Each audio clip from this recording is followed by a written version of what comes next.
Hey guys, Frances here, and I want to show you 4 moves for your core and shoulders. Do you ever wonder what you can do with just a few minutes of your time to keep yourself strong and healthy? Maybe you're taking a work break or a study break, and then just not sure quite what to do. So come on over and we'll go through these 4 moves. All right, it's really just mainly 2, but there's a practice that I love to work for that is a 3-minute downward dog. So we could take 3 minutes and just stay in downward dog, but that's oftentimes too much for a lot of people. So 4 moves that you can move in and out of. It's going to address your core, and it's also going to address the muscles that go from the inner border of your shoulder blade and thread around to your side of your rib cage and connect into your torso. So you know that kind of serrated edge that you see on really muscular people. So that muscle goes from the inner border of your shoulder blade to connects onto your torso, called serratus anterior. So this simple move, what we're going to do is we have 4 moves. We have plank, we have down dog. Okay, you can move back and forth between those 2. Right? But the other thing is, if it's a little bit too much for you, you just come down through all 4s. Give yourself a break. If you need more of a break, you come into child's pose. Child's pose has its own benefits too, releasing the back, moving you through full range of motion for your knees. So that's our 4 moves.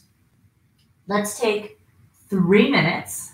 I'll do my best to time us here, and we'll move through these 4 moves. Okay, so do it with me. You gotta get off of the couch or stop washing the dishes or whatever it is that you're doing at home. And we're gonna start by planning our distance from hands to feet from plank pose. That's gonna be a good distance for your downward dog.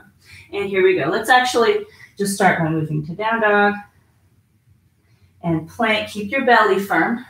And down dog and plank and down dog and plank and down dog and plank. Let's move to all 4s.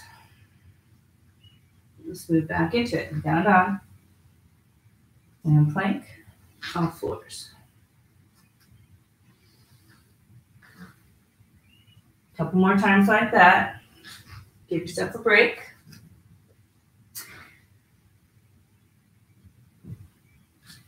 Let's add a child's pose in there. Release the back. Nice full breath in. Nice full breath out. Let's keep going. Plank. Down dog. And plank. Let's maybe do 10 in a row. How about that? I have a clock in the background kind of peeking at the second hand. I'm not sure exactly how accurate I'll be, but I'll do my best.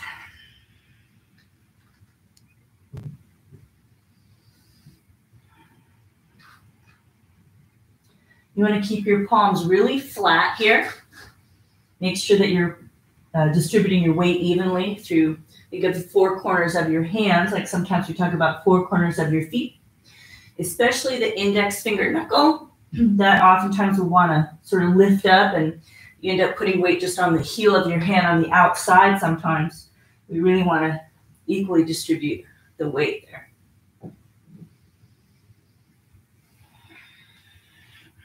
Keep going. Now, if anything doesn't feel okay, of course, you stop. That's about, I want to say, 2 minutes in. Right? So we did about a minute with me talking in the beginning. Take a break. Come to child's pose. There's about 45 seconds left. So what we could do also is just hold our downward dog. But it's going to be more strengthening to move back and forth between the down dog and plank. The plank is going to get the core. You're going to keep your belly firm.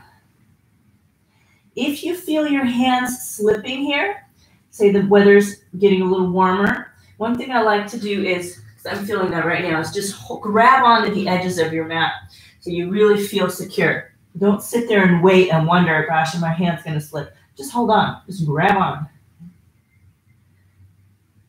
About 5 seconds left. Big breath right here. And then go ahead, come down, come into child's pose for a moment or 2.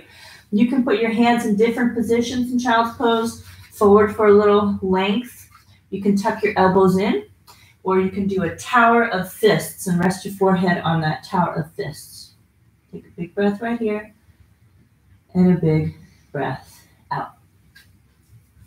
Okay, so that's a couple moves for you to keep your core energized, but also to strengthen the serratus anterior muscles of your shoulder blade, your shoulder girdle. Those are strengthening, just keeping a nice stability for your shoulder girdle. So I hope that's helpful. If you enjoyed this video, then please hit subscribe and you can receive the next ones that come up. All right, hope you have a great day and we'll see you next time. Thanks, bye.